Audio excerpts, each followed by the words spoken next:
We're now joined by Matt STARR, one of the inductees tonight. How's that feel? Feels great. Always good to get recognized by your peers, right? Yeah, it's a real honor, and it's nice, and to have Buster and Doug Aldridge and some of these guys nominate me was very sweet. Yeah. That's awesome. Now, what age did you get started playing this? I saw Kiss Alive 2. My neighbor had a copy. I was 8 years old, and about a year later, I started playing drums.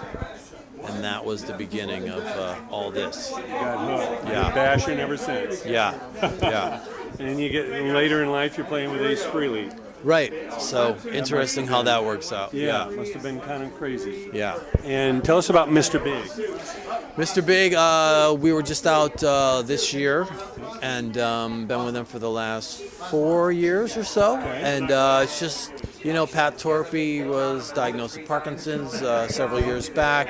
They brought me in to fill in where he couldn't, cover it, and so it was a very unique experience, and I'm really grateful that I had the We all experience. miss Pat. And Pat was awesome. The legacy of Mr. Big continues. We had a lot of fun. We drank a lot of coffee across the world many times, and a lot of airport discussions, and a lot of great memories. That's awesome. Yeah. The great thing about playing music is the camaraderie between the players and the fans, the people that love this music, really keep these bands alive. Yeah, exactly. Without them, you'd be playing in a garage somewhere. It's just a rehearsal, yeah, exactly. Yeah, amazing. Now, I understand, I read that you would actually create a project and had the honor of being produced by Mike Chapman.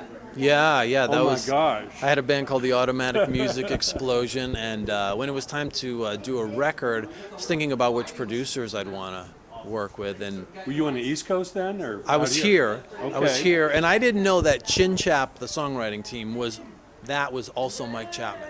Yeah. I thought they were two separate entities. And once I discovered that they were both the same guy, I said, okay, this is written. How did you get the opportunity to produce him? Because did he come out here and produce you? Because I know he's got a studio in Connecticut. He's in Connecticut. I stalked him on Google for a couple months trying to figure out where he was. He hadn't made a record in several years. Okay. And turns out he lived down the street from my dad's mother in Connecticut, southern Connecticut. And so once I discovered that, I said, I know that house. And so I literally went to his door and knocked on his door. And so where'd you record at? We recorded at his place. Okay. It's a beautiful studio, and as you'd imagine, he had custom made and beautiful grounds. In between takes, we go out and play frisbee, and it's a really amazing time. Yeah, he's been a little quiet, but boy, back there in the late '70s, early '80s. I mean, from Sweet to Blondie to The Knack to so many incredible records. Yeah, and knocking himself off the charts. You know what I mean? So that's yeah, I'm sure over in England he had like 5 of the top 10 at one point. In Germany they had this, because he had Suzi Quattro and Mud and all these different bands, and he would be on number one, then he'd knock himself off, and they're like, we gotta wait because we want to get as much as we can get out of this hit, and then to get to the next one. Well, I'm a big fan of him. When I moved to LA in '80, he was recording Blondie over there at United Western. Yeah. Wow. And Parallel Lines and all that. I mean, what did you learn from being around somebody like that? Well, I learned a lot. There's still things I'm learning. You know what I mean? When I'm like, oh, right. But what I learned from him was we had a 5-piece band, and it was we had a female backup singer, tambourine player. We had a drummer who was a little older. We had 2 young guys, and then myself somewhere in the middle. And the way he greeted each of us every morning, it was completely different. He understood all of us and understood what we needed to feel good. So our drummer Max was this little guy and kind of nervous guy, and every morning he'd give him a hug and a kiss. Wow. That's what he needed. He treated everybody individually and didn't think of you just as one mass. No, and you just never saw him working. He was just seemed like he was just hanging out, drinking tequila and telling us we were awesome. You know what I mean? But in reality, he was working. Wow. So yeah. Yeah, I remember Debbie Harry saying he was like a maniac, like he was the dictator, He was such energy, I heard back then. And I don't know if it's the number of takes he made him do or what, but it was like, and they appreciate it. They kept coming back for more, obviously. Yeah. Well, he had success. I didn't know what to expect because I had heard all those stories. I could kind of be like that myself, so I was like, it's cool.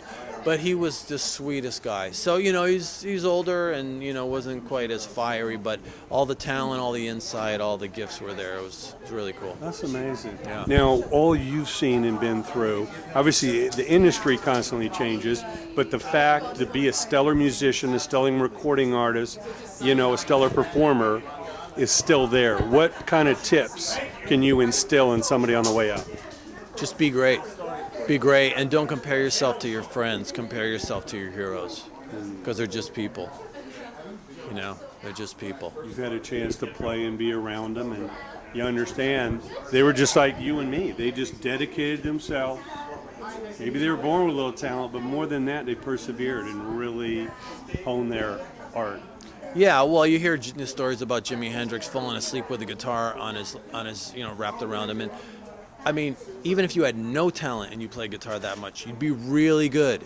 And he was obviously born a genius, yeah, and then nurtured it. It's a lot of hard work. It's a lot of hard work. I heard Slash woke up a few mornings with the guitar in the bed with him. He's constantly playing. Friends of mine play with him, and they say he plays all day. Amazing. Yeah. Well, Matt, a real pleasure as always. Great to see you. It's going to be exciting to see you honored tonight. Can't wait to see your next projects. Thanks for joining. Yeah, appreciate it. Thank you.